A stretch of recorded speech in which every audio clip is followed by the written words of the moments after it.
Yeah, I don't want to be in studio mode. Alright, so let's try now.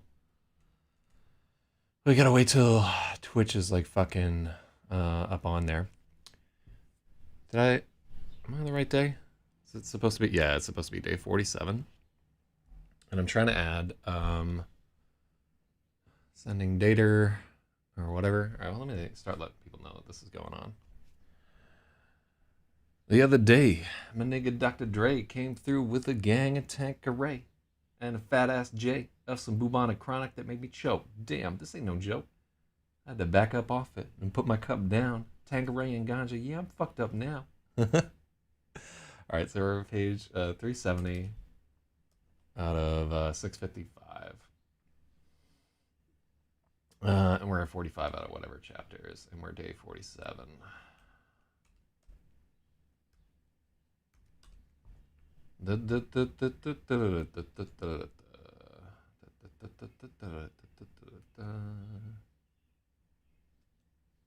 Wait, hold on.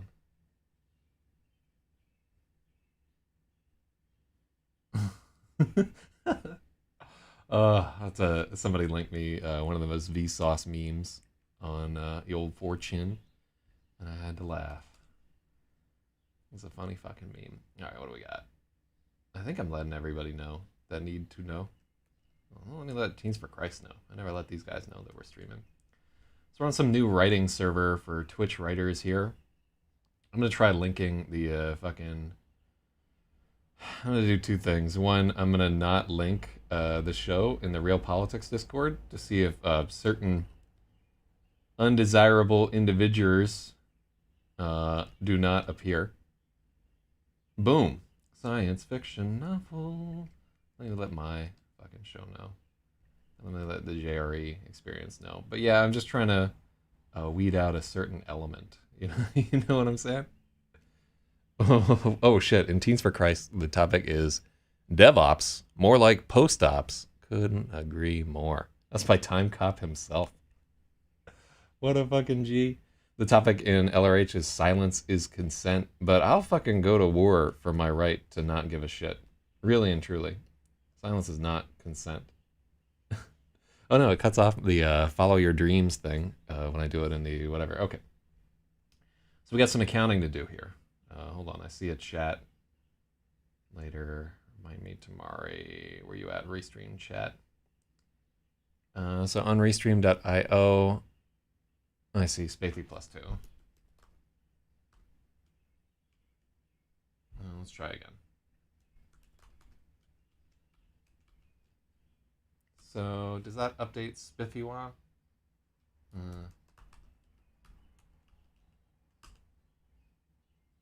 Yeah, Restream is just not sending chats to fucking Twitch. What's up with that? Are we even on the Twitch platform? Facebook just says sending data. We're online on Twitch. But yeah, I think most likely Twitch has made some changes to their chat API because this shit's like pure fuckery for yours truly. I'm not going to spend a lot of time fixing the fucking Twitch.api. So for the time being, our scoreboard is down, and the authoritative one is my WordPad document, which is actually text edit, because this is a Mac. This is a Mac. All right. So we're going to take a gander. I was supposed to read this chapter before. Terry was the first, never work.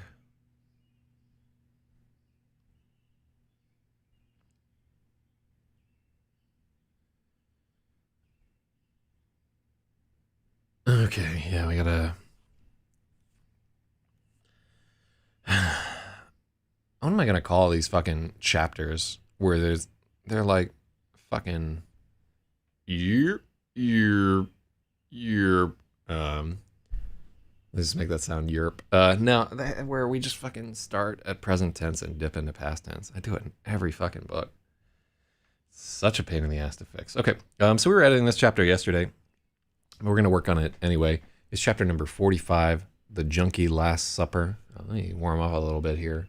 What's going on in the world today? I just went for a bicycle ride yesterday, and that's about fucking it. Like, I have all these ideas for, like, I don't know, cool painting projects I want to work on, this game I'm like theoretically developing, and like all the shit that I want to do, but I don't do any of it. Not a single fucking thing of it, because like after I do this editing stream and like the like tiny little amount of real work I need to do during a day, that's it. I'm out of juice, you know? Like I don't have the creative energy to do anything but this stream. And more and more I'm starting to tell myself that that's okay, that I don't have to work like 8 hours a day doing creative work, because I just can't fucking, I mean, I could do it, I'm just not gonna do it. So I'm trying to get a little more exercise in there. Maybe that'll power me up. Oh, so Spathy is going for a drive. That's a bummer. What do we got here? I got big axle boost. Oh shit. So people are chatting on Twitch, but I can't fucking see them. Yeah, if you're chatting on Twitch, for whatever reason, your chats aren't getting picked up in restream.io, so I can't see your chats. I think we're broadcasting to Twitch okay. You might want to like hop onto the YouTube if you want us to be able to see them chats. There's something wrong with the Twitch API. I may need to unjoin and rejoin the channel from Restream. But yeah, something about the chat bridge is just not fucking working correctly there. So if you have the option to hop over to YouTube or DLive or VK or what all are we on? We're on Twitch, we're on Facebook, we're on fucking Periscope, DLive, YouTube, Picarto, and Mixer. So one of those platforms has got to do it for you. Yeah.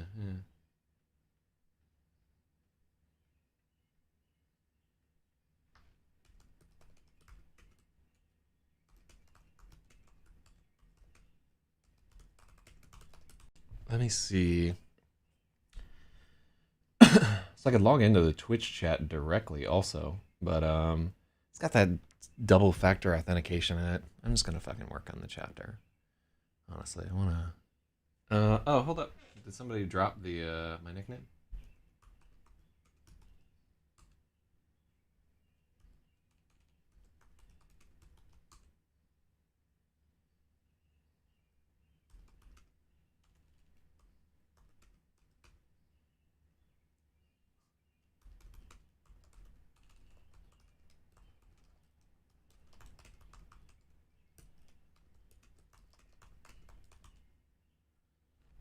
Okay.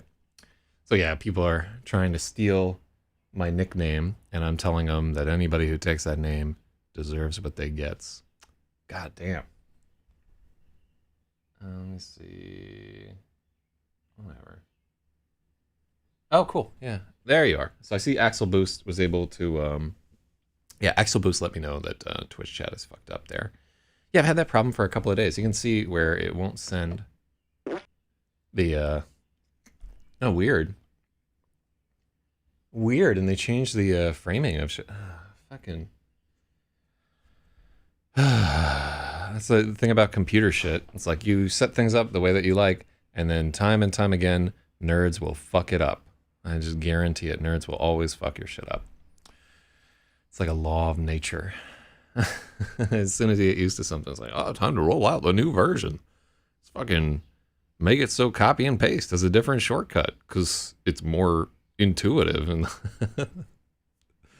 that's how old people talk. All right, well, let's pop down to it. Just a little backstory. In this chapter, Gary Polk, who is our telepath, is at a diner, and he has assembled around him a flock of bums. Literally, like all the homeless of the city are starting to just hang out with Gary, because Gary can read their fucking minds and set them straight, or so he claims. So we're going to get into that with this chapter. If you've never tuned into this before in your life, this is a dark comic book noir novel set in New York City in the year 2006. And as for me, I'm Zak Zyz. This is like my 10th novel. But only like 5 of them books are published. So keep that in mind. Because I'm not trying to front on nothing that I'm not. Shout out to my boy Ray. Love Ray. Ray was like the last of the real ones as far as I'm concerned. All right, so chapter, let's start it. Let's do it right. Lemon Maybe and the Electric Lady by Zak Zyz. Chapter 45. The Junkie Last Supper. 3.4, 6:56 a.m., Half Moon Diner. Gary never would have thought of it himself. He's not much for art. But there it is. The Junkie Last Supper. 3 long tables are pushed together at the back of the Half Moon Diner. Gary sits at the center, flanked on either side by his flock of addict apostles. They're chowing down on mountains of rubbery pancakes and acres of crispy corned beef hash. Let's just make it crispy hash. Oh, no, yeah. So there, I was reading it like it didn't work out, but what the problem was me, because I didn't quickly enough jump my eyes from one line to the next because I'm tired. Oh, there's Scratch Note right there. And then Scratch Note says, this is why I exclusively stream on Twitch instead of doing it on multiple platforms. I'm a big fan of restreaming. I want to make it as easy as possible for people to click on this. Because keep in mind, like Twitch's chat API fucking up could just as easily be like Twitch, their IRC server that they run their chat on being fucking down. There's a lot of that DDoS fucking flying around. All right, hold on just a second.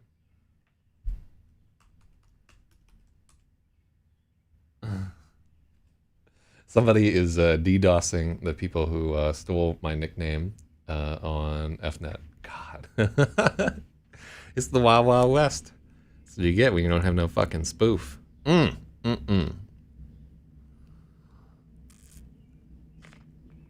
It's wild. I can't wait till I'm dead and my name's juped everywhere. It's all the people trying to steal it. Just won't be able to. So let's try reading it. Gary sits at the center, flanked on either side by his flock of addict apostles.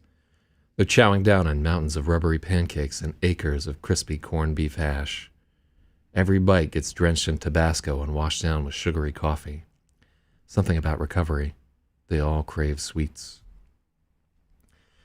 Gary watches the scene unfold through their waiter's eyes as he reads his mind.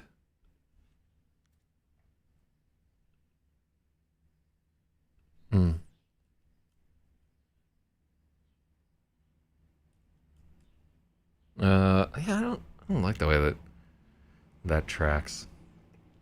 But I don't like the way that anything tracks, so it might just be that I'm a little grumpy. And,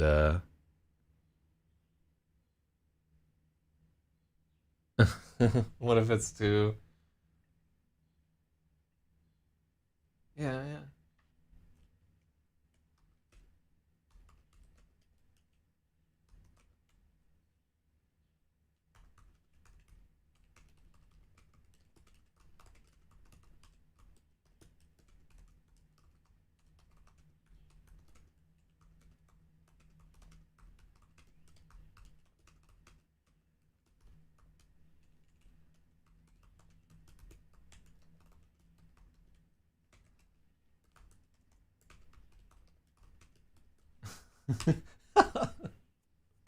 So somebody was like, hey, is it cool to like packet people to get your nickname back? No, it's never cool to packet people.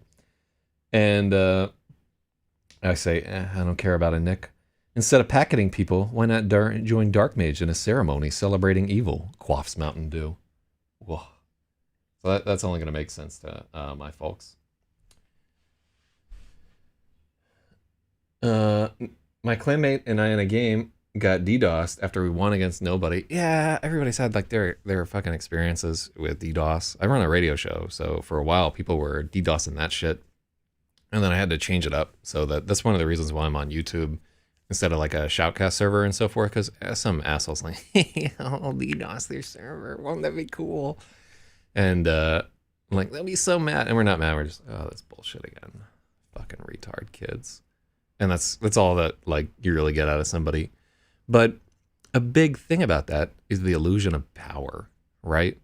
I find that people who are like packeting or DDoSing or whatever, they don't have a lot of power in other aspects of their lives. And you can see this in a lot of different people, like, middle management that'll just do really stupid shit and get like super you know what I'm fucking saying here? They're like, you have to like wear this hat in a certain way and 3 pieces of flair and where's your hairnet and why is your dick hanging out and you know like fucking that kind of petty tyranny. And usually these are people who lack fundamental control in some other aspect of their life that's really important to them. Like somebody might start doing that shit after a loved one dies and they're powerless to prevent it. Or after like the 50th fucking time that they strike out on a first date. It's like, yeah, I really see more as a friend. Or, yeah, I'm just not feeling it. No. Not getting in here. So you'll find that kind of petty tyranny, like DDoSing people out of their frustration. And in a gaming context, it'll often be that person is frustrated because they want to win the game, but they're not good enough to win the game. And it's like, I won after all. I fucking disconnected your computer machine. You unplug the modem and plug it back in and play a different game. Yeah. Parallels between eyes and observation in the previous chapter. Yeah, so the previous chapter was kind of neat because we were working heavily on that, and this is actually like some constructive thing, like take note. So let's try and shape up this. So he watches a scene unfold.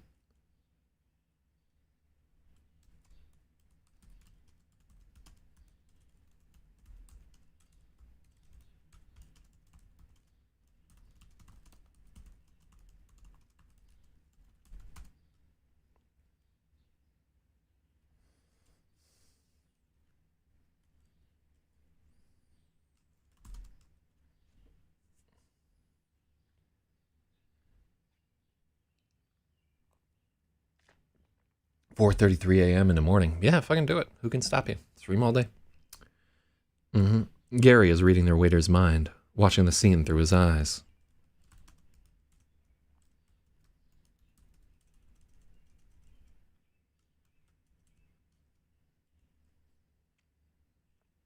The waiter's name is Lawrence. He's an art student at SVA, and his thoughts are unusually rich.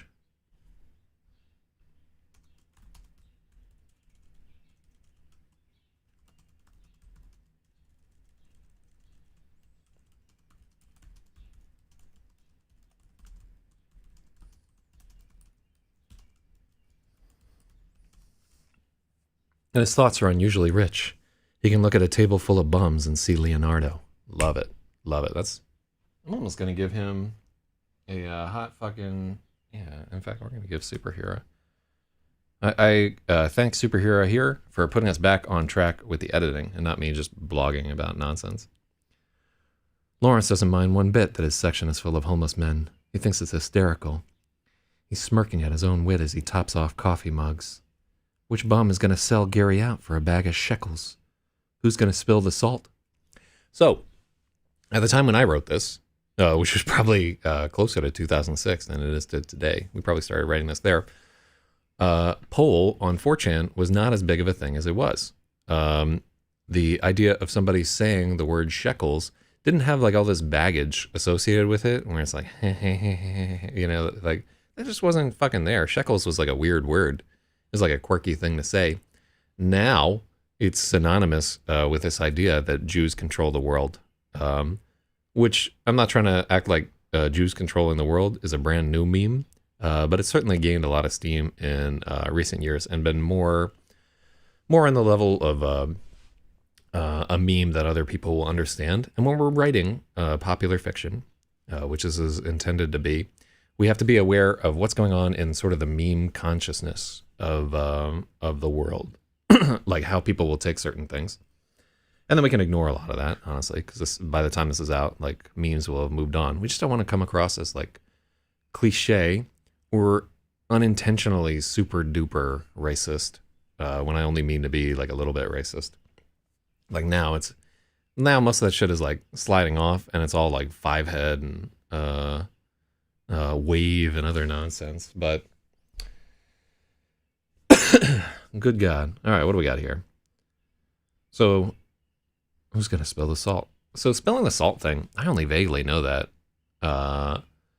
What was that story even about?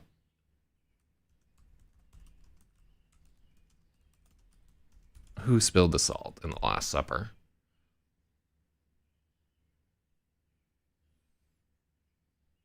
Yeah, so Judas Iscariot is the one who spilled the salt at the Last Supper. So it's one and the same there. So that's kind of not the not fantastic, but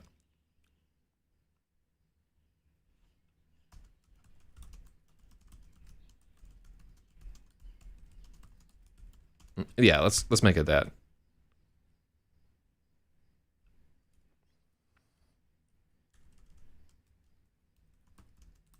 Lawrence is waiting for someone to spill the salt. All right, there we go. Referencing silver.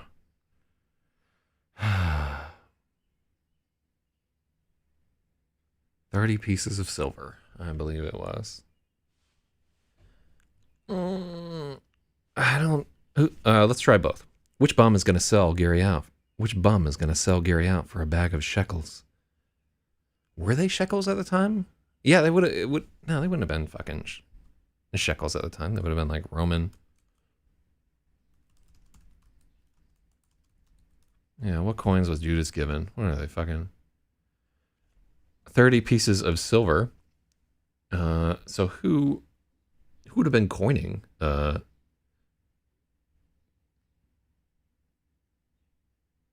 near not the coin of currency. Yeah, that's what I was thinking.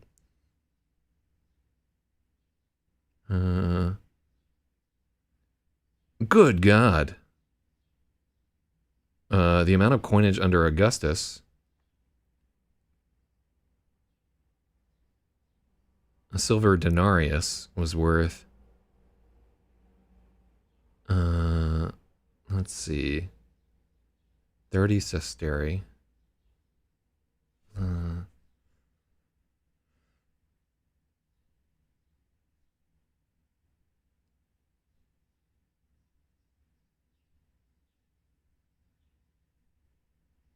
Let's see. Yeah, so this is a good edit, actually.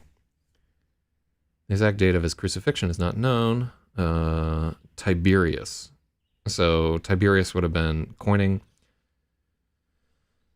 900 sestertii. Silver denarius was worth 4 sestertii.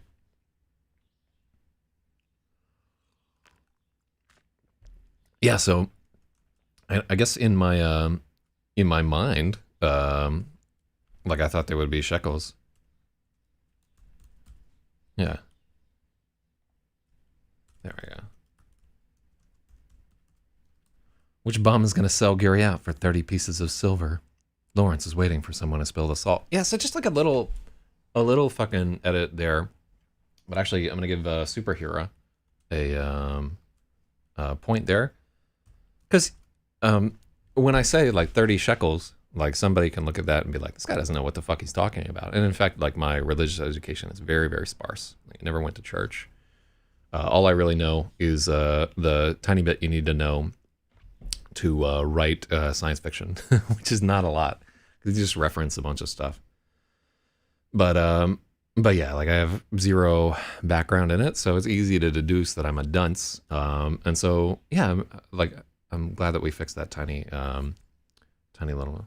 Gary decides he likes this guy. Do we want to do Gary like? Gary decides he likes this guy. He wants to leave a gigantic tip, blow Lawrence's mind. Yeah, let's. He wants to leave a gigantic tip and blow Lawrence's mind with a fat sheaf of hundreds. But under that vivid wit and glorious arrogance, Gary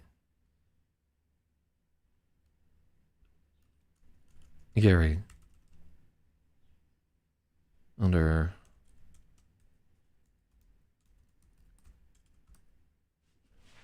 really putting a lot of effort into a character that we will never see again. This is like a throwaway character.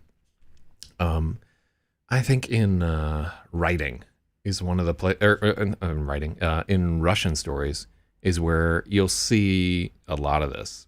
Like even our homie Dostoevsky will just lavish attention on some passing figure, like a hobo with eyes that were like colors of stained glass, like a bunch of different eyes have been junkyarded together. You know, like you just have some aside, and it's just like a passing fancy that struck the writer at the time, and they were too boorish to cut it.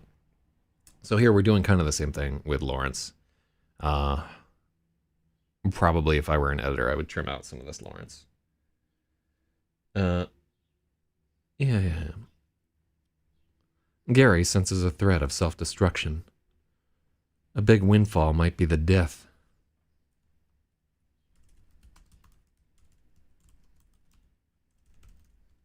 A big windfall might be the death of their charming waiter.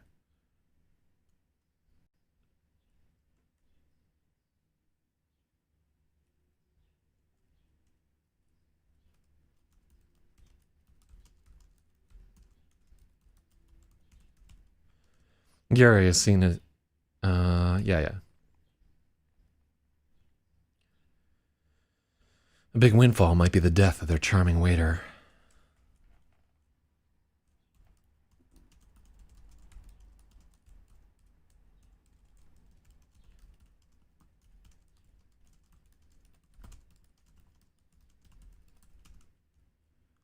Gary's getting good at spotting those. Every man at this table has that same thread. Every man at this table has the same thread. Some of them are ropes thick enough to moor a battleship. Yeah.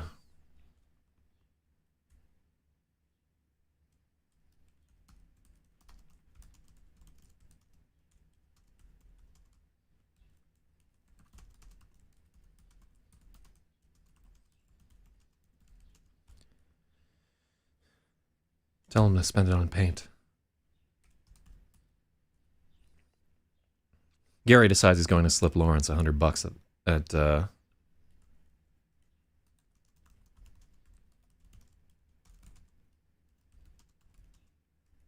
and tell him to spend it on paint.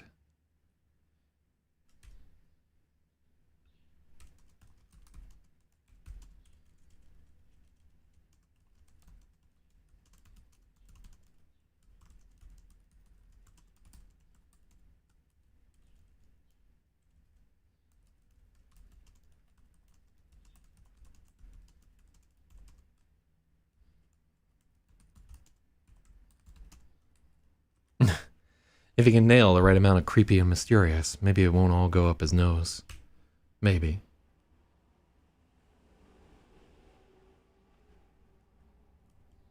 Okay. Yeah, I think I'm sick of writing Lawrence. His real name is Lawrence. Shoutouts to B Rabbit. God.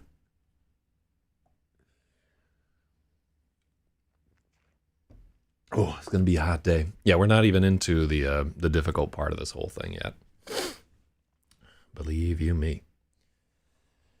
The last 24 hours have been a crash course on impulse and addiction. New bums keep joining Gary's malodorous congregation. Every new arrival adds his song of need to the choir. There's no escape.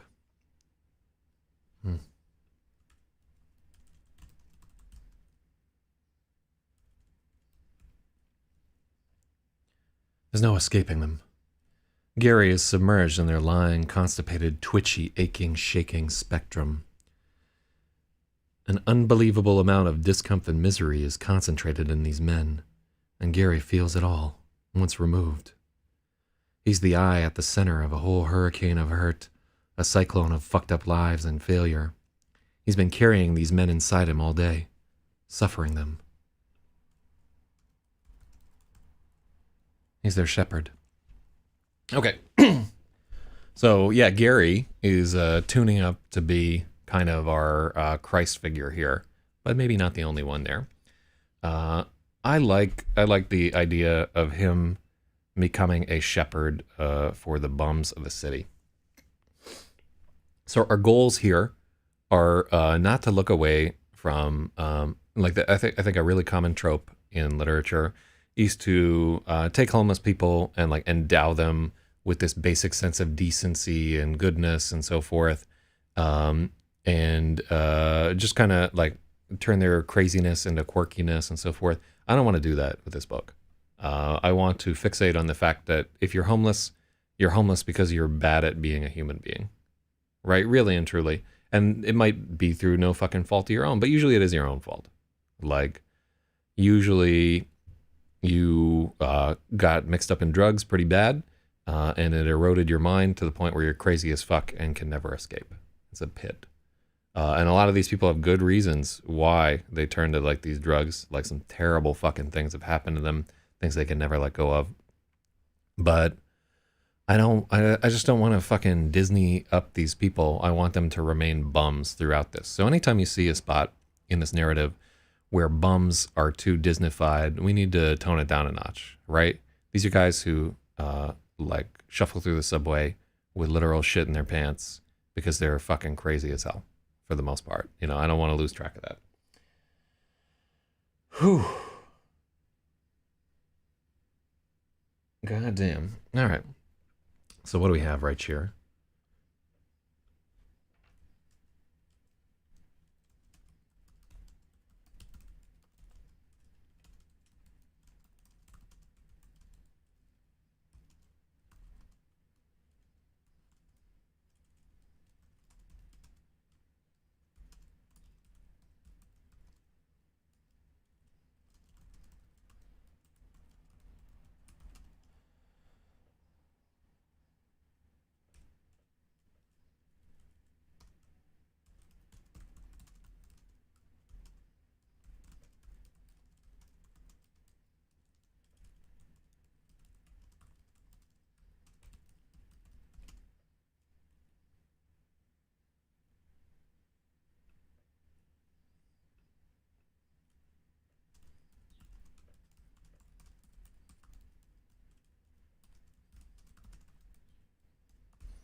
It began yesterday after Gary was discharged from the hospital. Okay, so I'm adding like a little bit more meat to that sentence because what I want it to be, I don't want the reader to miss the fact that we're shifting into a flashback, right? And it's not even a flashback because I think the rest of the chapter is in hold tense. I would almost, in fact, we are going to fucking do that. Yeah. Here's my game plan. I don't like to break chapters up like this, but we need to. This has got to happen. Because it's just such a departure that we need to break this up into two different sections. Oh Lord. So, and then we're not gonna indent our first paragraph there. So yeah, like, it's a good spot. This "he's their shepherd" is a good resonant place where we can stop and reframe like the stream of readers' consciousness into this, and that lets us do like a little bit more establishing work in the first paragraph. Yeah, tense shifting in this one is, I mean, you've seen it. We fixed most of the chapters where we've done it, and it's like a lazy writer's thing. I'll tell you what you see. You see a lot of this in my writing because I'm not plotting shit out, right? When I sit down every day to write, I don't have a clear plan for what I'm going to accomplish. I'm just like, what do I feel like today? So this entire book was written chapter by chapter with me just being like, all right, what more crazy shit can we add to it? Because I'm not a plotter. I don't like to like plot things out and just write through them. That shit feels like kind of like a straitjacket to me. I like to have the option where a story could go anywhere at any time because I'm waiting for some crazy bolt of inspiration to strike. So when you do that, what you'll find is you'll come up with like a cool idea and you'll start writing in the middle of that cool idea. And then you'll like, what I find myself doing is like, okay, well, how did we get here? You know, and you'll see like that fucking whoop into past tense. So many chapters that are like that. And it's not even a bad thing, right? This is like very common in writing. It's something that readers will conventionally understand, but it's not something that I want to have in this book. I really want to focus on keeping this book out of the past tense as much as possible, because very much of this is like, this is a experience. You're drifting through these 7 days with these people, and you're not worried too much about the past, but we can't fully escape the past of our characters. Like a book written entirely in present tense is very difficult to parse. What are you doing, fucking Siri? Don't fucking look up about the tenses.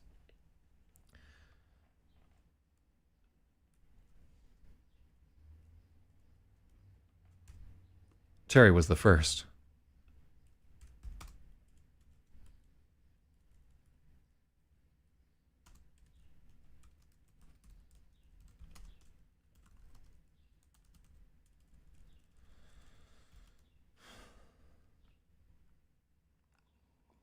Mm-hmm.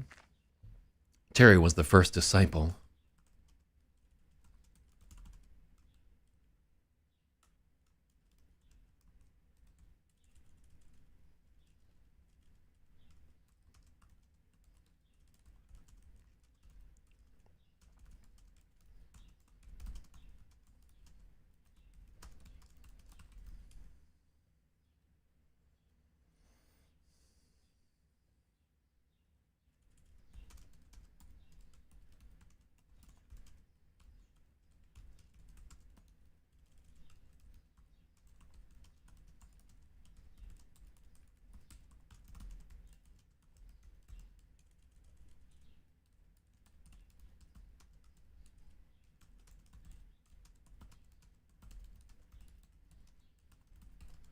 Okay, so let's take this.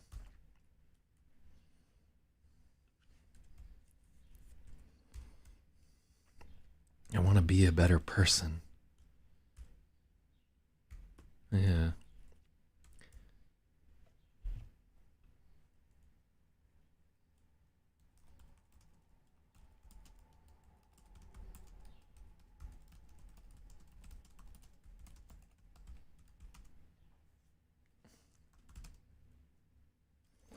If Gary hadn't run into Terry while he was still dazzled by the post-discharge, I want to be a better person shine, maybe he'd already be slipping.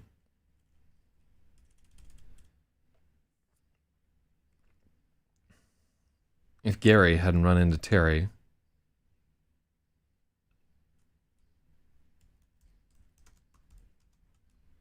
if Gary hadn't met him while he was... I'm just trying to avoid that Gary-Terry rhyme, if we can.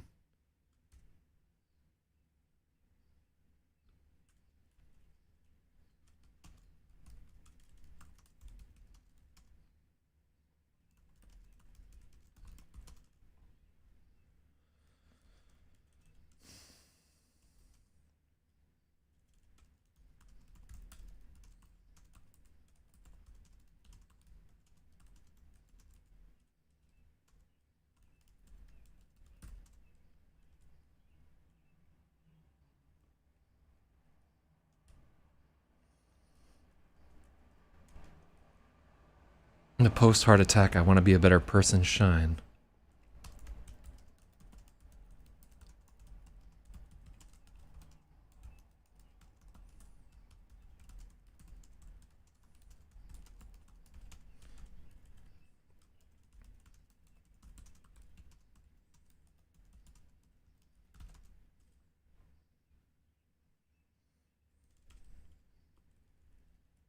Okay.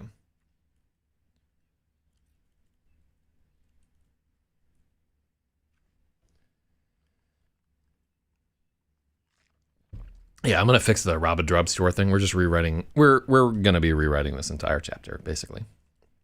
Terry was the first disciple, the spark to this whole thing. Gary knows if he hadn't met Terry, the post-heart...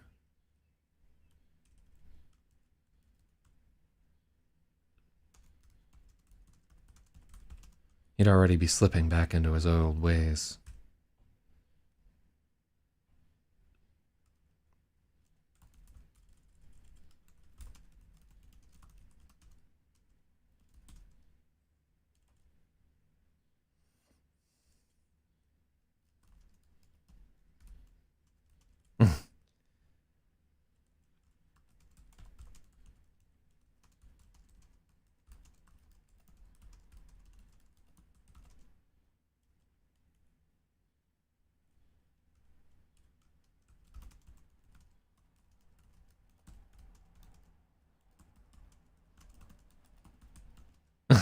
That's awful.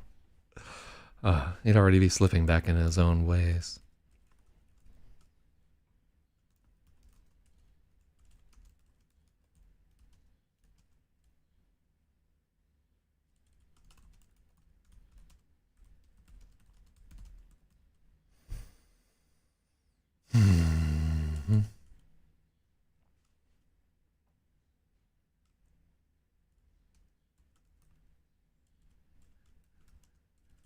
Yeah, I like that wordplay, but I think it's like too clever by half. Let's indent there.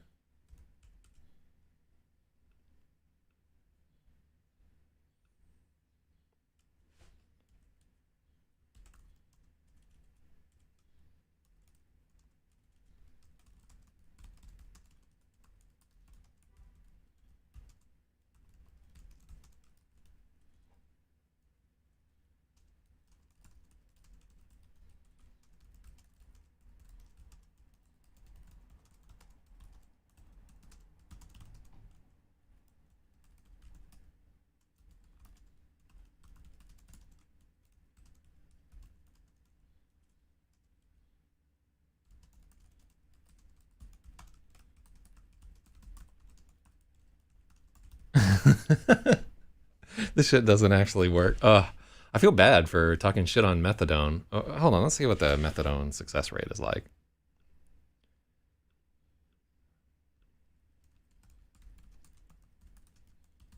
Maybe we shouldn't talk shit on methadone.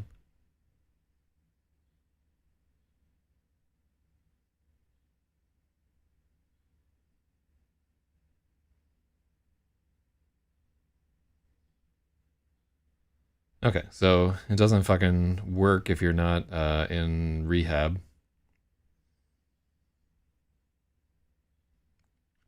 Effective treatment for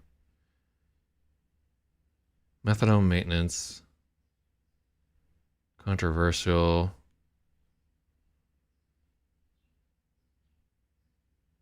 So in 2000.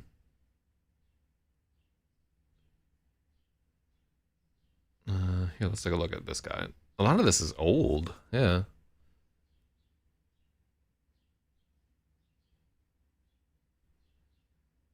Methadone maintenance is associated with success rates from 60 to 90%. Huh.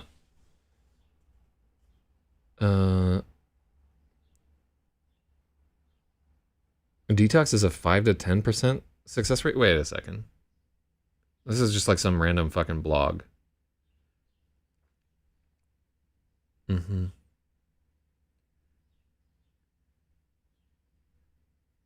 One in 5 methadone. People will relapse. A lot of people. How the fuck are you overdosing on methadone? That's wild. Between 40 and 60%. Well, I don't know that this is actually like a trusted source there. And also, Terry's on fucking methamphetamine.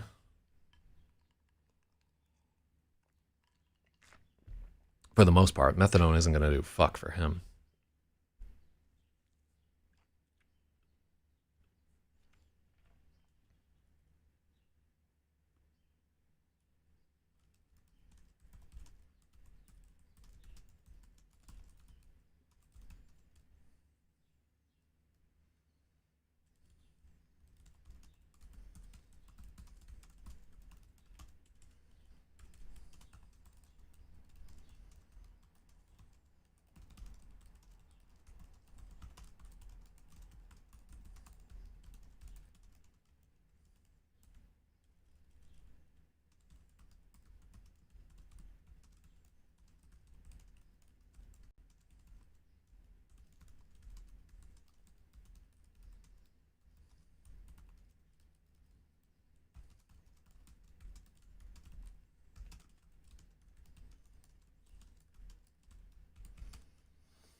Outpatient detox or methadone treatment rarely helps much. That's my feeling on it right there.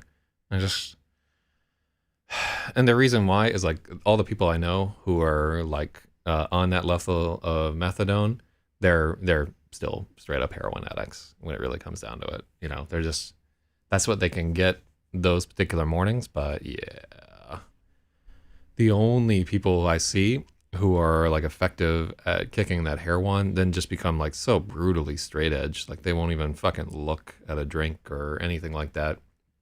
And they're like attending those AA meetings all the time. They need like a fucking kind of fanatic zeal to get through it. And then it's really bad because inevitably they do fuck up. Everybody fucks up. There's no not fucking up.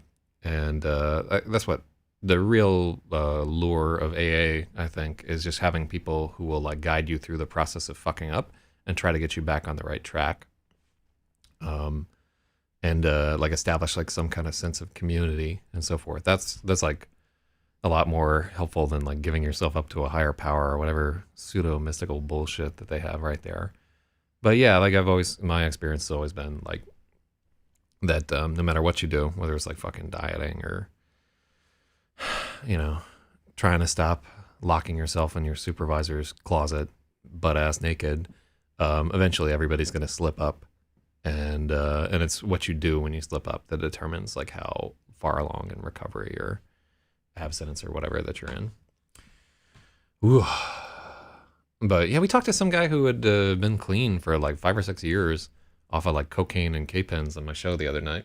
So that was kind of interesting.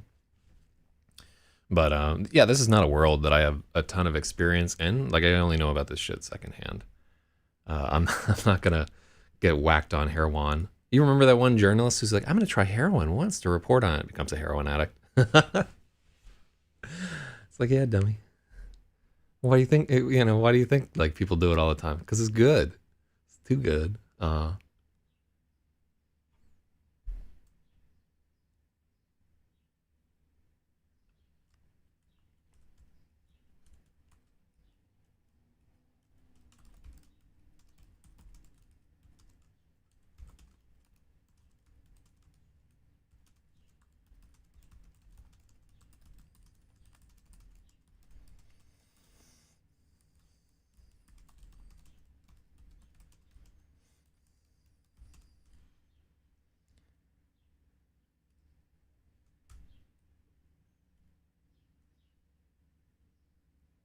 Quality reporting, yeah.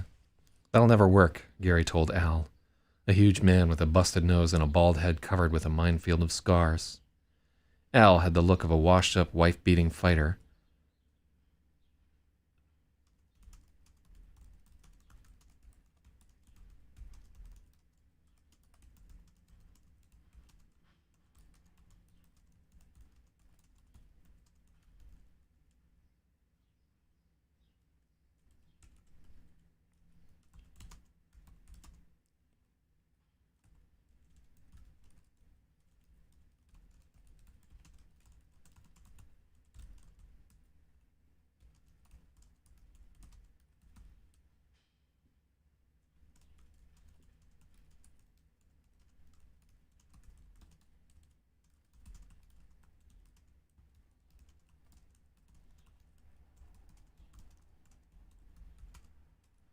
Huh?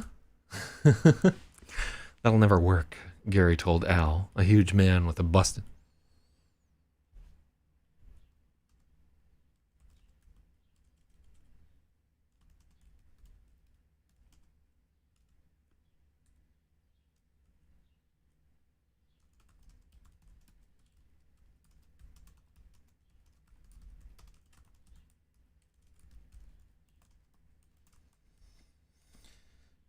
The closest was Al, a huge man with a busted nose and a bald head covered with a minefield of scars. Al had the look of a washed-up, wife-beating fighter. Or a bouncer who always took things a step too far, but only from certain angles. When the wind blew at his coat, Gary could see his huge frame had been hollowed out by junk. Huh?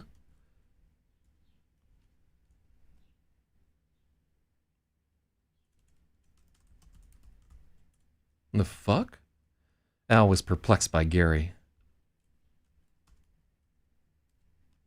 Al was perplexed.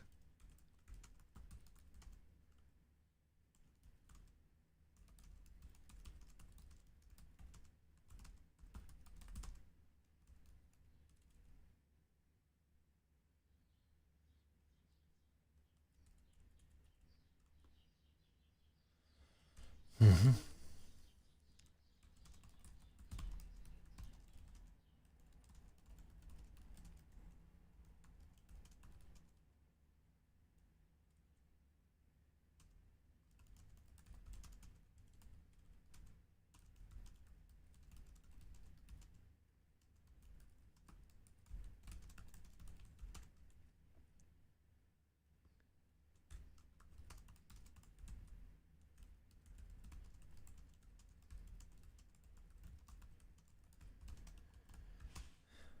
The fuck? Al was perplexed. It had been a long time since anyone had spoken to him that wasn't a cop rousting him. Oh, let's try and tune that sentence up.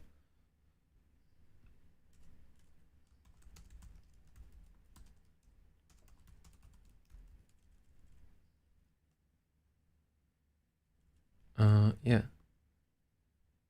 Yeah, it's not a good sentence.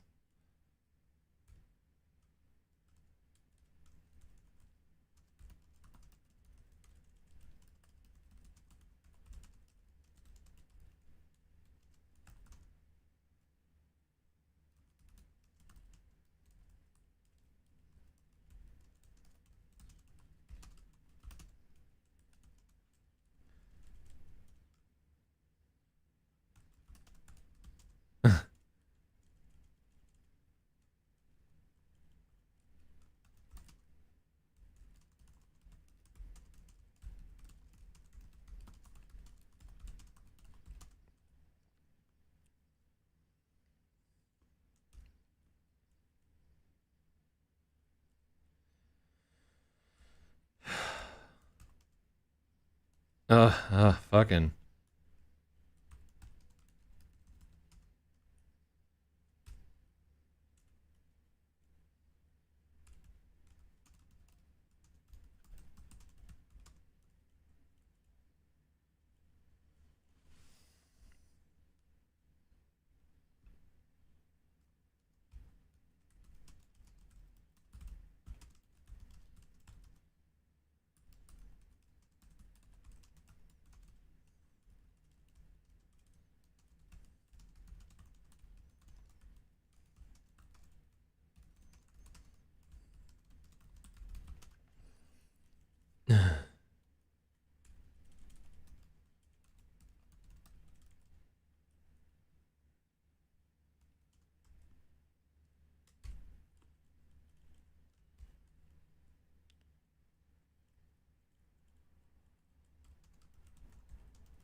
You get picked up by the cops in about 2 seconds.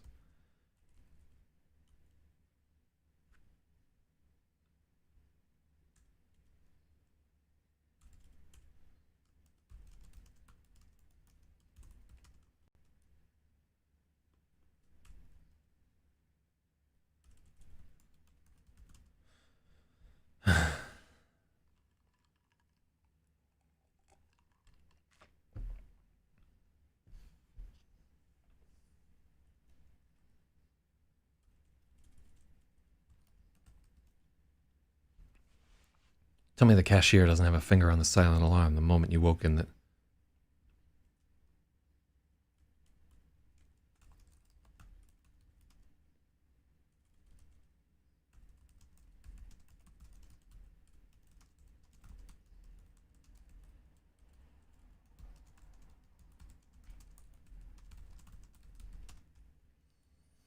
You get picked up by the cops in about 2 seconds.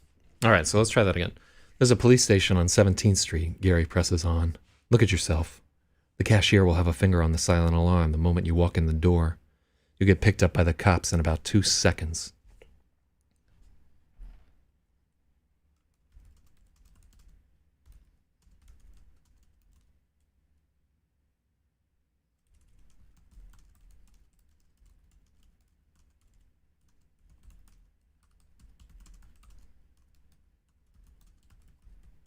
Every word of that is true. Every word is true. Gary knows exactly how cashiers think. Who? How? Al stuttered. I'm Gary. Yeah, I can do it. I can read your mind. No, not like that. West 110th, December 31st, 1972. Yeah, seriously. Take a second, it's all right.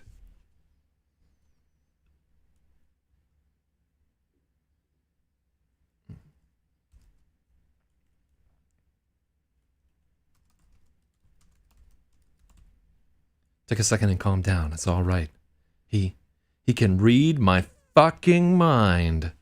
The shout was loud enough that everyone looked over at them, but no one gave a shit past hoping he didn't make a mess.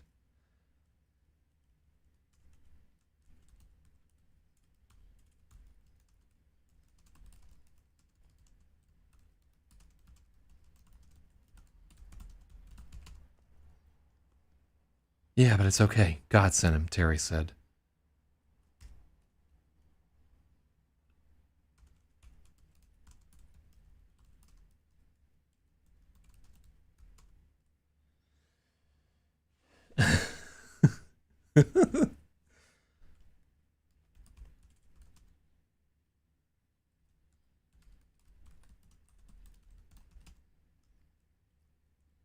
Gary continues reply.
Gary could feel Al teetering between sock you in the face and run the fuck away. He raised both of his palms. I can't stop. This is the way I am. I don't care, man. I just don't care.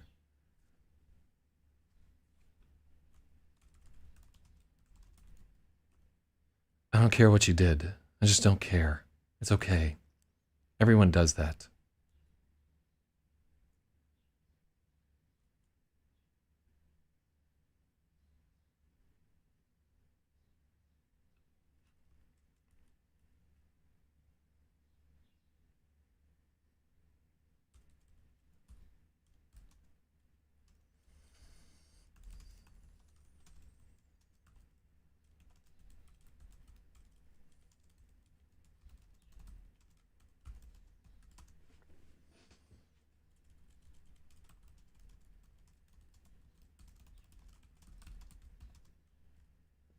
It's just some weird thing I can do. I'm trying to help people. He's for real, man, Terry chimed in. And then Gary turned to Robeson.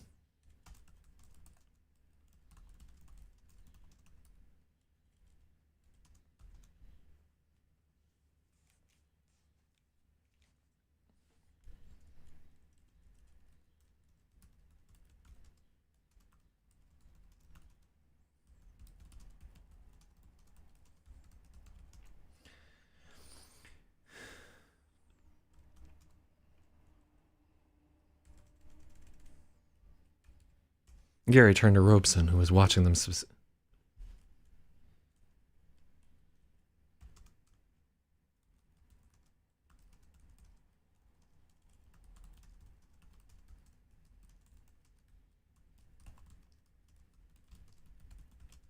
Aware the hand thrust in his pocket was clutching a folding knife. Little unrealistic for a junkie to still have a folding knife, but maybe it's real shitty.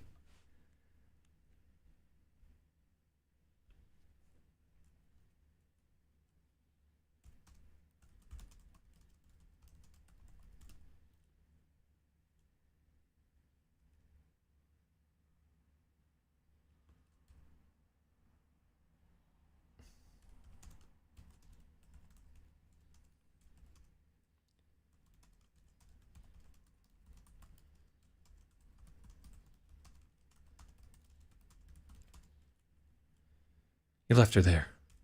I know, but I don't care what you've done. The past is over.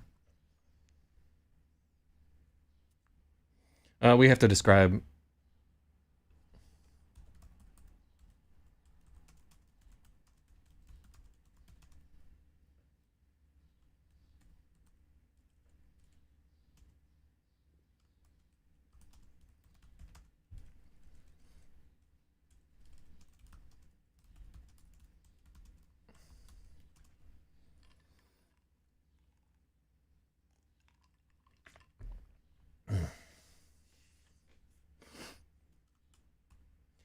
I kind of like to make this an of mice and men thing, where one's Lenny and one's George. But let's avoid that. You know, we got so many references crammed in here. But you guys know that I'm thinking it.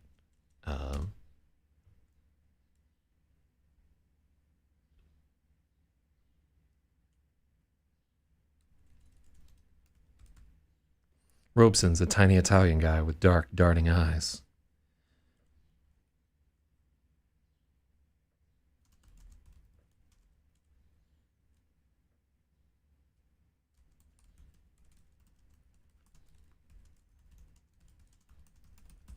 Sunk deep into his face. You left her there.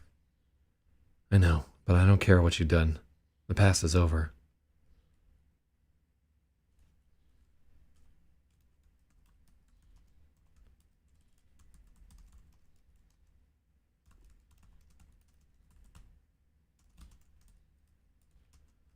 Yeah, man, this ain't bullshit.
Yeah, let's just leave the methadone doesn't work thing out of there.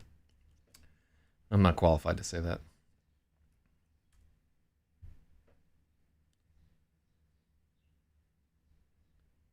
I want to call this hair wand, but I can't there. Alan Robeson gazed down the hopeless line and nodded. Just like that, they were his.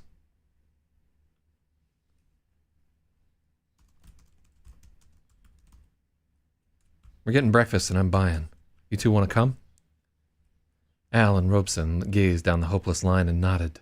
Just like that, they were his. 3 men who believe absolutely that Gary is a divine entity sent to deliver them from heroin and homelessness.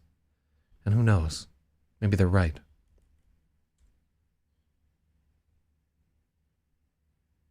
I want to be better. I want to be Barry. Gary's powers are stronger in a group.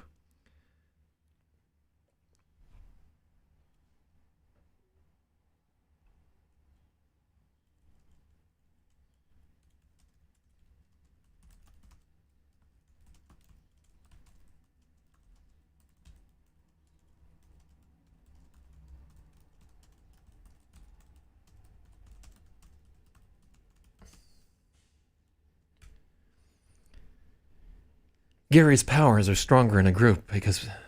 yeah, let's take out because.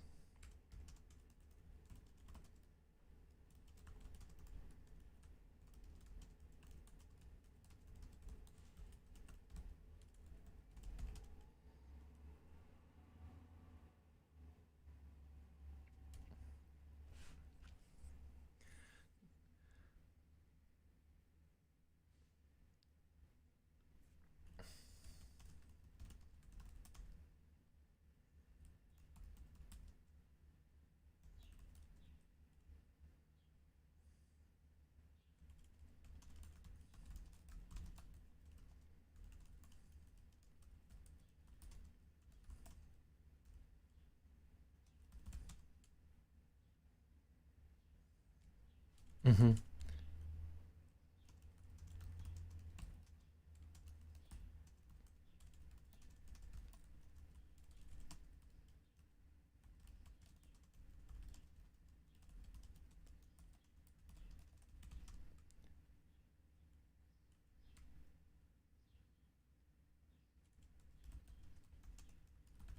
Gary's powers are stronger in a group. Something about seeing others get their minds read makes it less frightening, and people open up more. To one man, Gary is a monster, but to a group, he's a miracle.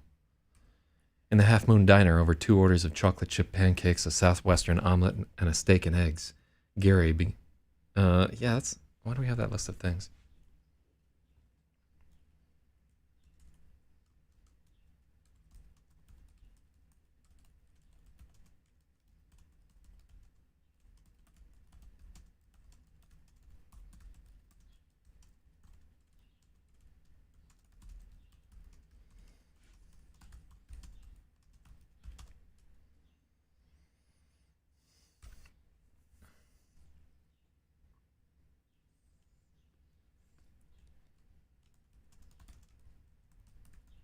Al and Robeson were union mechanics before they were methadone comrades. Al's pretty easy. His whole is laziness. He just fucked around with dope because everyone else he knew did, and when they all moved on, he found he couldn't. Guy could have been anything for anyone. He would have been anything for anyone.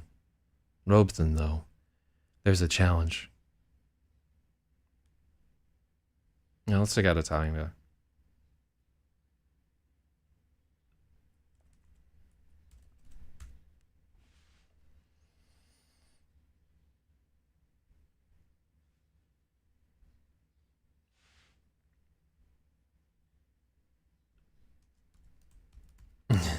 Oh, see, the fucked up thing is like now, if you say Italian in New York City, you're talking about somebody actually from Italy.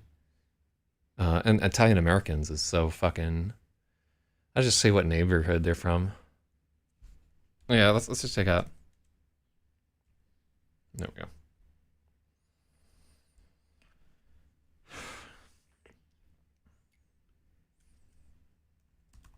Al and Robeson were both union mechanics before... Al and Robeson were union mechanics before they were methadone comrades. Al's pretty easy. His whole is laziness. He just fucked around with dope because everyone else he knew did.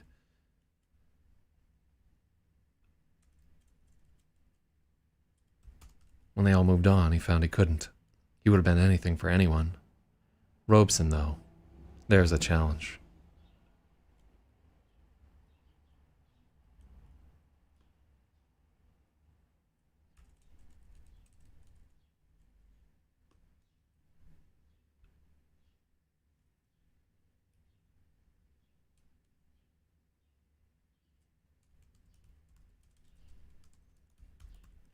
Robeson is Italian, with a voice so deep people look up in surprise the first time they hear him.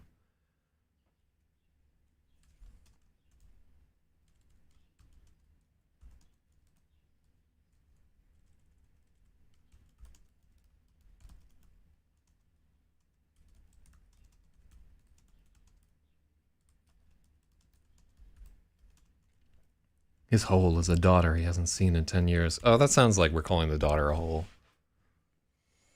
I don't want to use trauma because that's too faggy for Gary.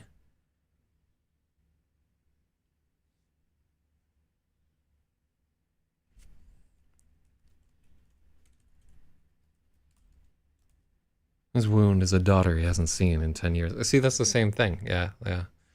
But it's a little less, I think people are less like to make the jump with wound.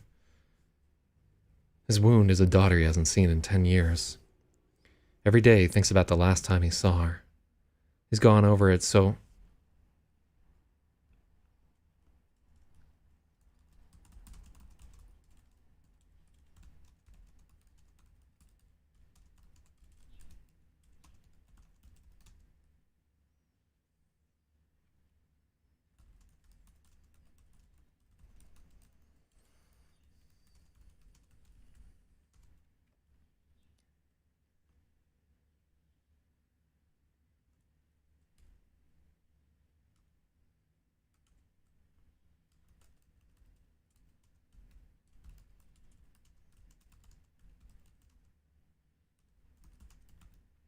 Jagged lines of that little voice shrieking, "You're nothing. You're nothing." Engraved in his body forever.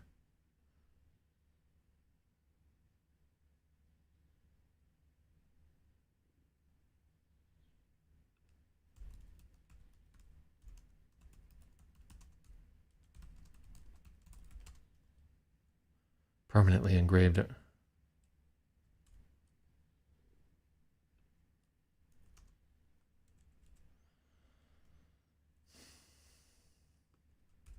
Yeah.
I don't like that.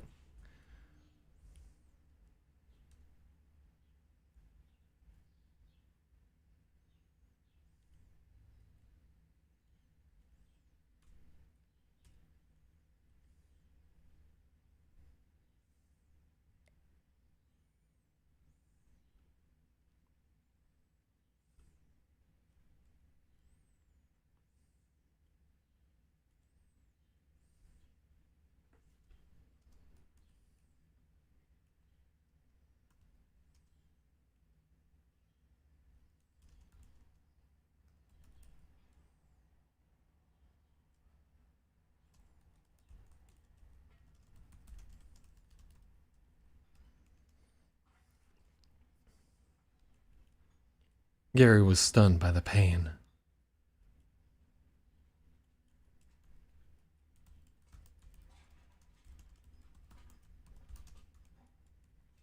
Gary was stunned by the intensity of Robeson's pain. The hurt was like a knife jutting out of his chest.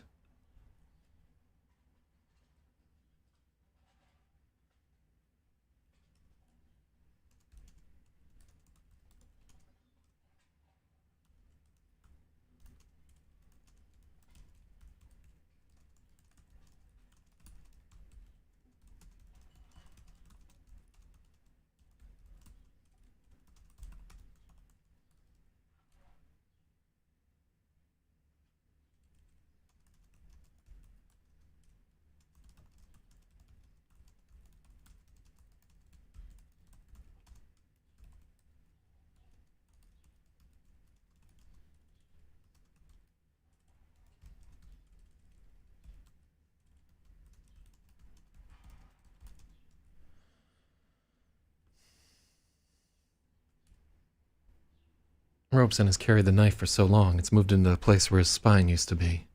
That's all that's holding him up.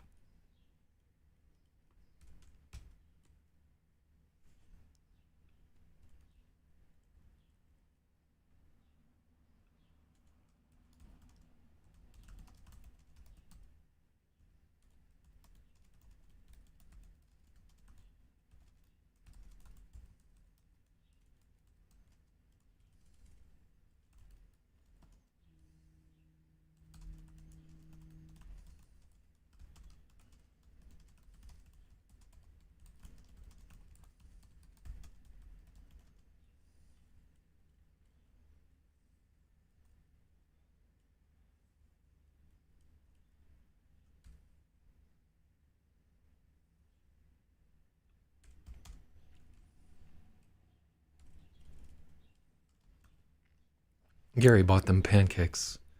He listened to them and shepherded them through the day.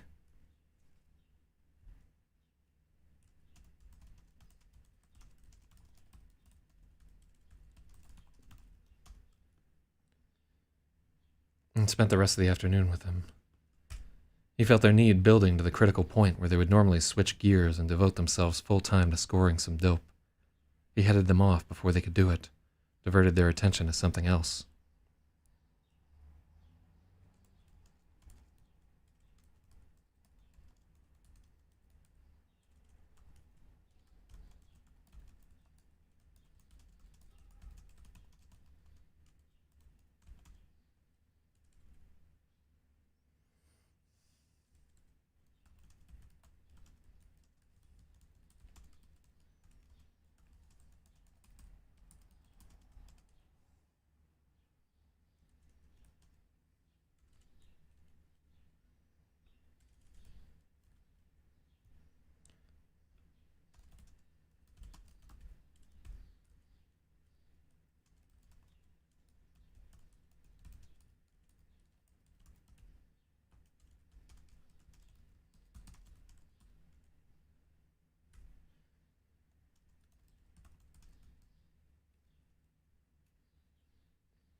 Terry's a methamphetamine addict. He needed to be switched off constantly.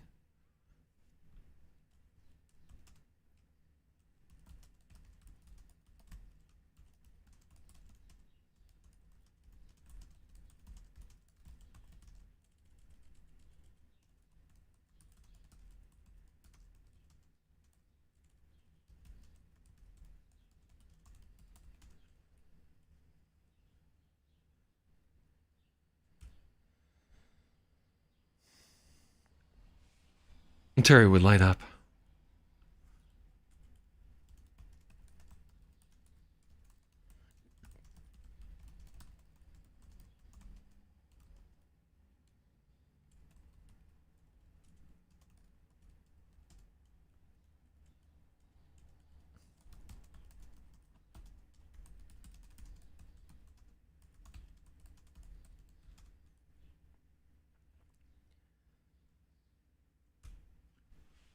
All right, let's work on this paragraph.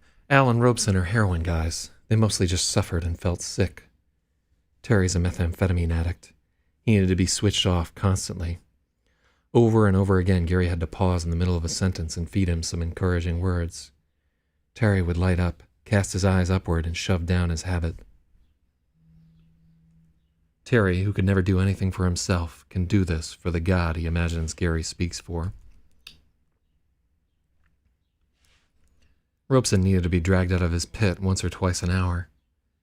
Al just needed the others in the group, needed to be part of something, anything.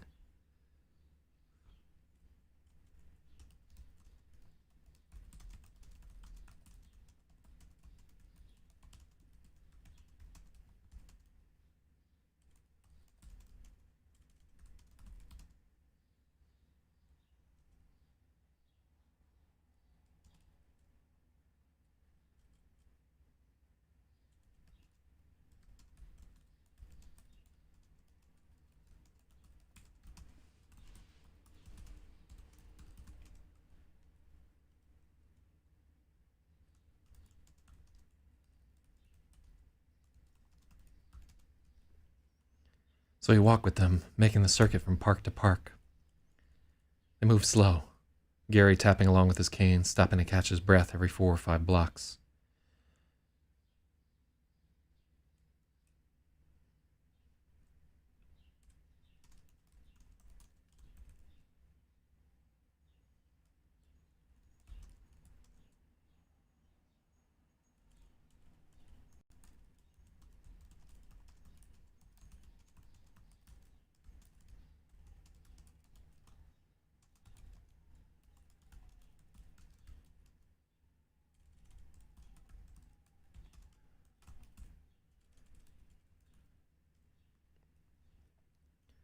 I love this this line right here. Wherever they stopped, it seemed one of the 3 knew someone.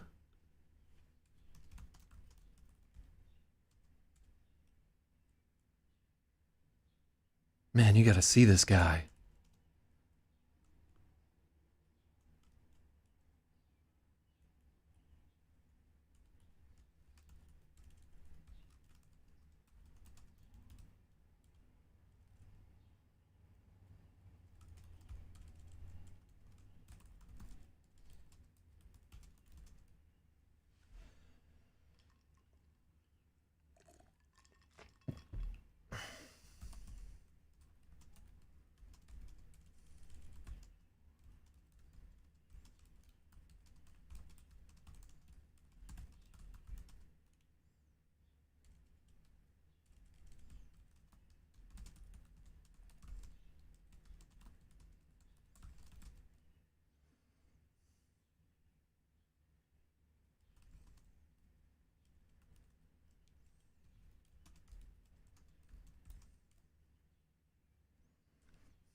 All right.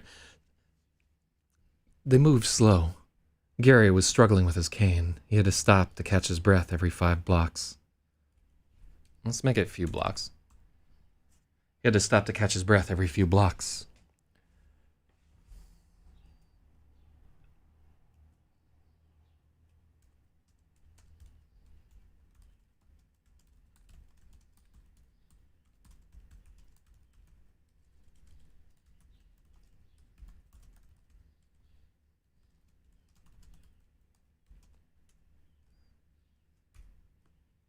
Man, you gotta see this guy. They dragged some dead-eyed skell in front of Gary. He'd do his magic. Life would creep back into their eyes.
The new ones brought their own needs with them, adding to Gary's juggling act.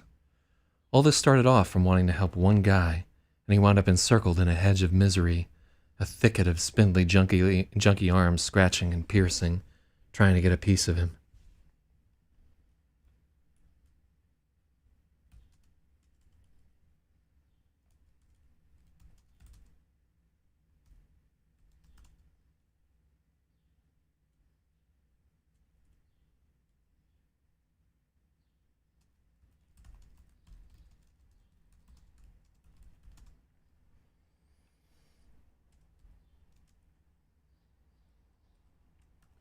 He wound up encircled in a hedge of misery, a thicket of spindly, junky arms, each wanting a piece of him.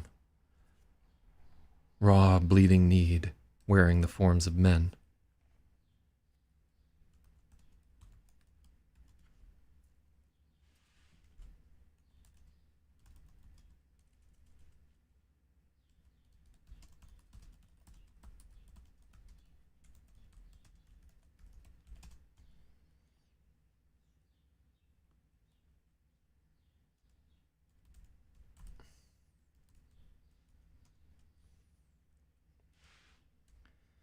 A tromping troop. You can't do tromping troop.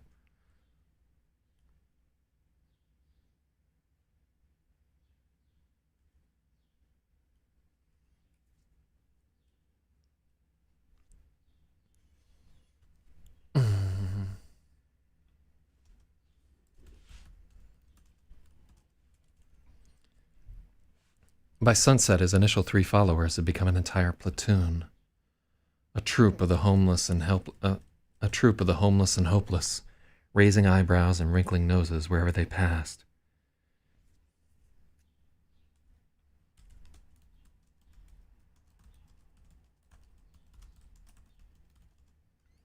Gary took them from shelter to shelter, doling out $5 a head for cots, buying them food.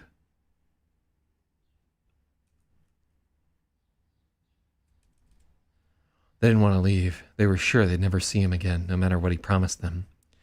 And each had the same shining idea. This is my chance. Terry, Al, and Robeson were the last to go. They all but begged him to stay with them. Yuri knew their fear, knew...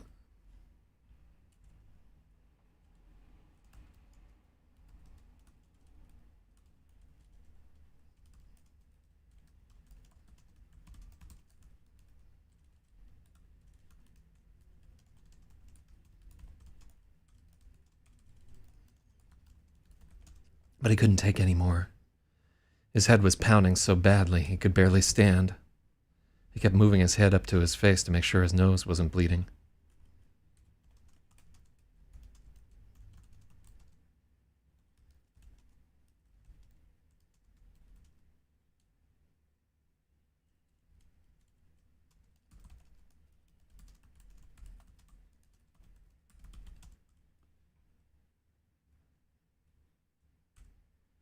There were spots dancing before his eyes when he made it back to his penthouse apartment. Big, ominous gray splotches.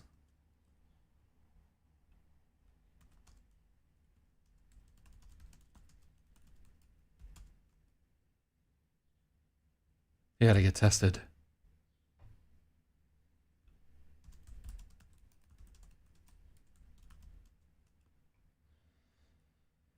He told himself he ought to get tested. It'd be better now. It'd be better to know. Better to not always have that fear waiting to spring on him when he's at his weakest. Ought to, but won't. Visions of trembling hands and unfocused eyes came to him, and he was too weak to force them out. Ooh, holy fuck. This chapter should have ended. God damn. Ugh.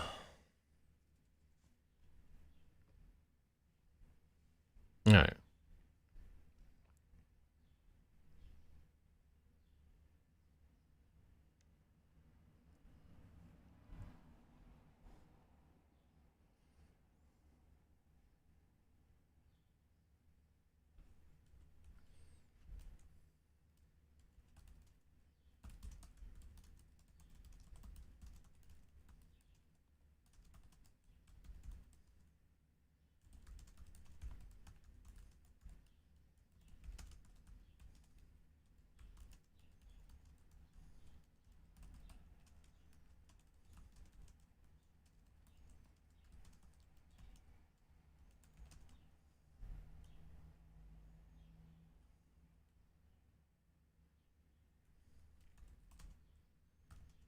He knew he ought to get tested for Huntington's.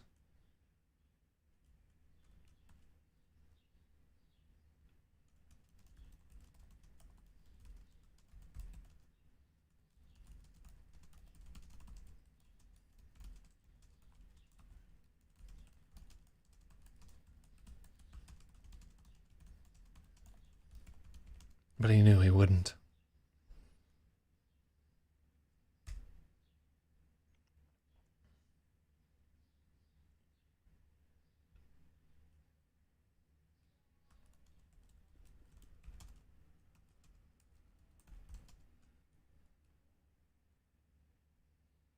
Yuri owns his building. He doesn't rent the 2 floors below his apartment.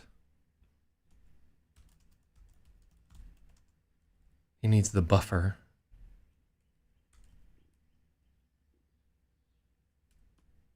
A mote of emptiness between him and other people's thoughts. Ooh.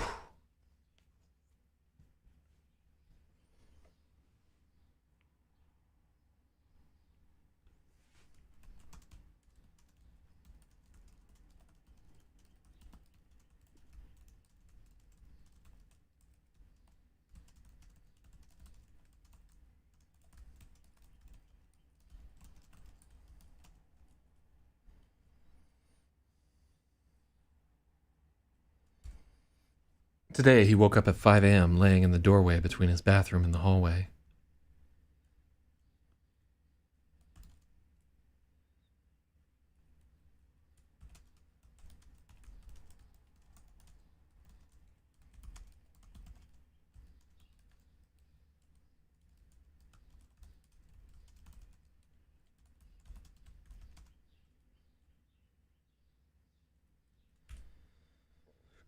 He was still wearing all of his clothes, and it took him almost half an hour before he could summon the strength to move. His hands were numb and useless as he undressed.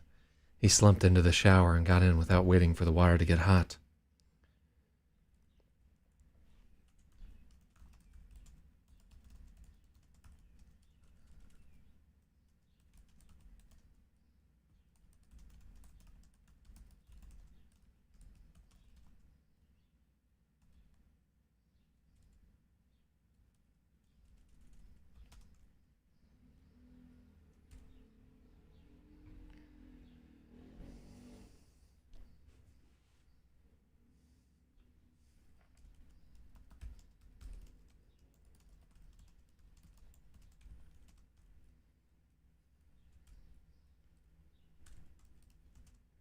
Gary didn't want to go out again.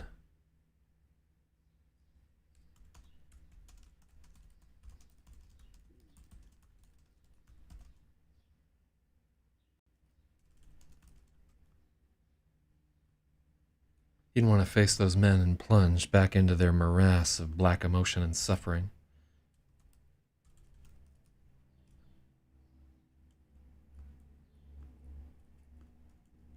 The morass of black suffering.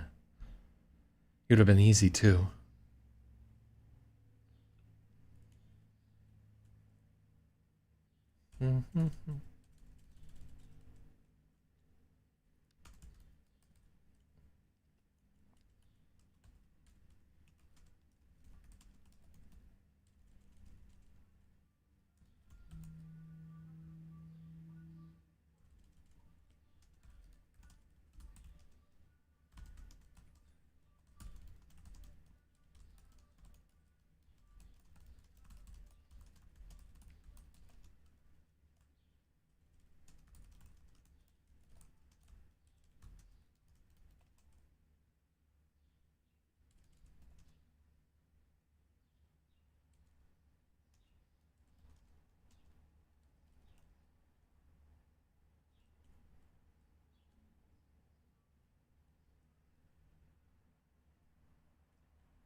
He nearly didn't go.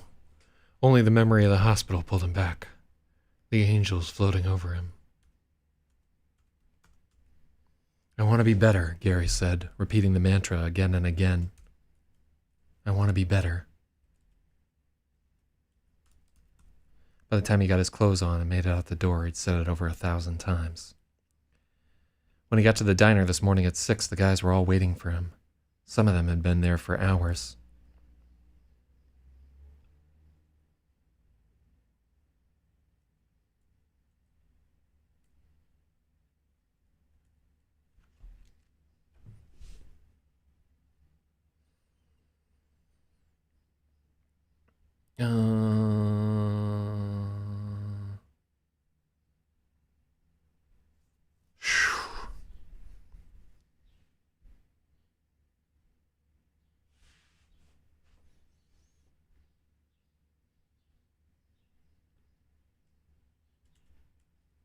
Okay.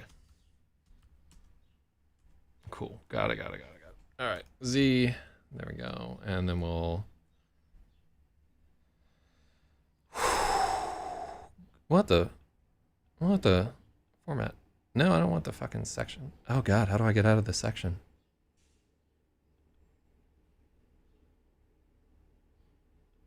No.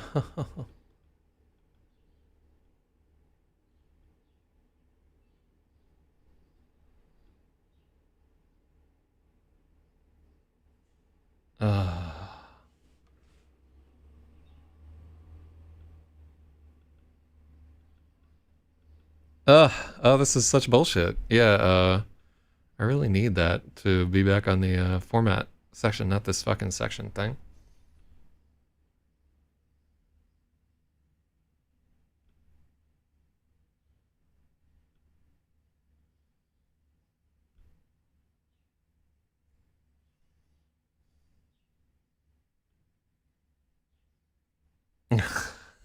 Fucking pages.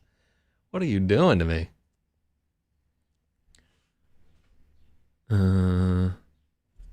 Alright, let's see if there's a way out of this.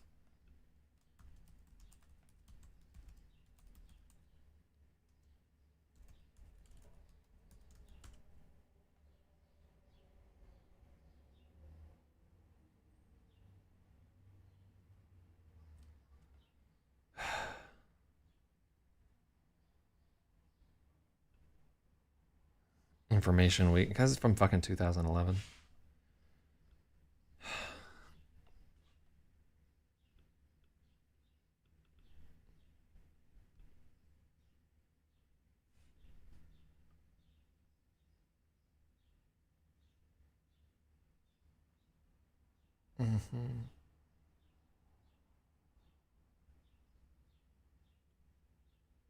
No, not that. View.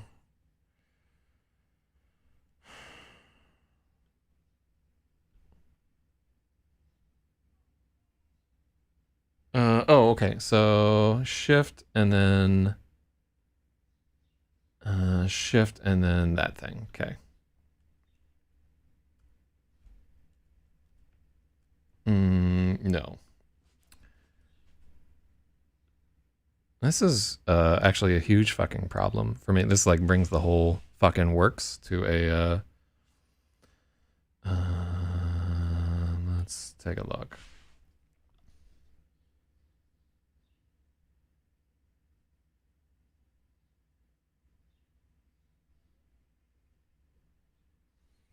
Yeah.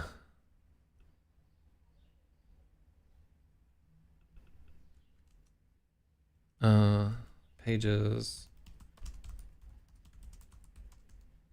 It does suck on.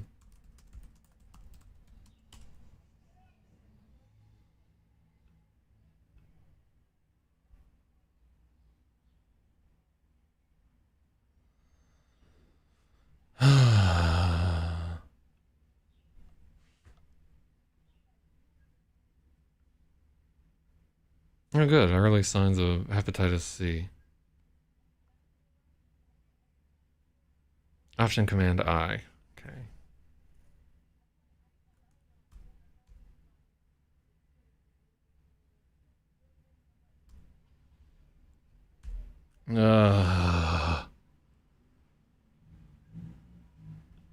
It's fucking killing me. In real life, I use that like 50 times a day, and I just clicked on some fucking thing and it won't go away.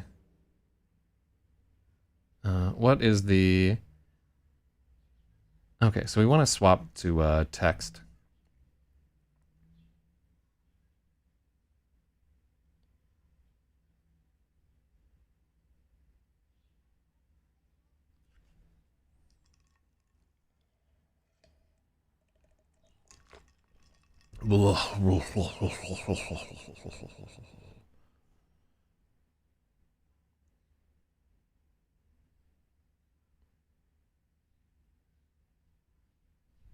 If nothing is selected, you see the... Alright, hold on. There we go. Alright, that was our... We just had to select something in the fucking thing. So annoying.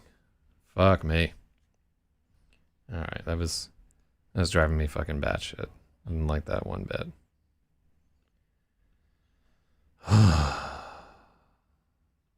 Okay. So here we have to spring back into present tense. What's our time at the moment there? It's 7 a.m.? All right, so... All right. God, I feel like such a dunce for not figuring that shit out, like, right away.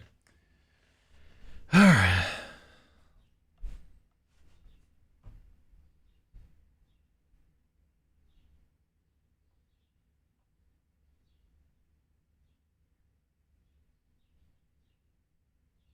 No, we can just cut this.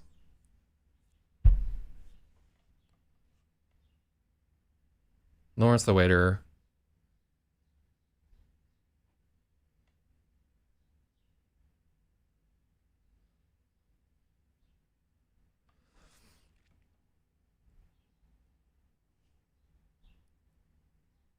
Okay, so yeah, so what we got to do...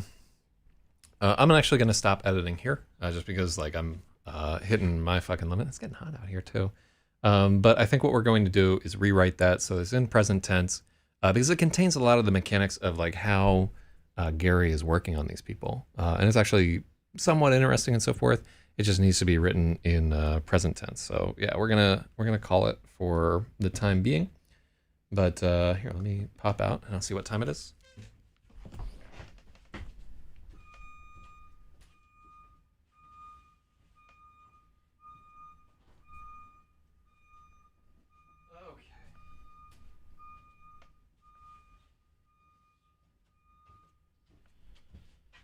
Whew. All right, so we're at 1:43. We still have not figured this whole thing out, but we're closer. So, whew, killing me. All right, so they.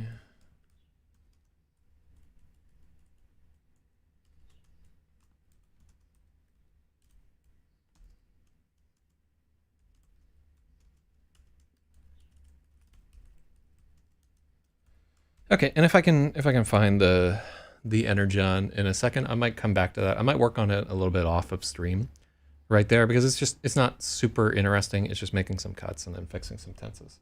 All right, well, I hope you all enjoyed. Have a good day today, and we'll see what all takes place. I'm gonna try and go for a bike ride. Maybe it's just like right after this, and so I'm trying to find a better routine for myself, and I think maybe like an early morning ride might help it out. All right, talk with y'all later.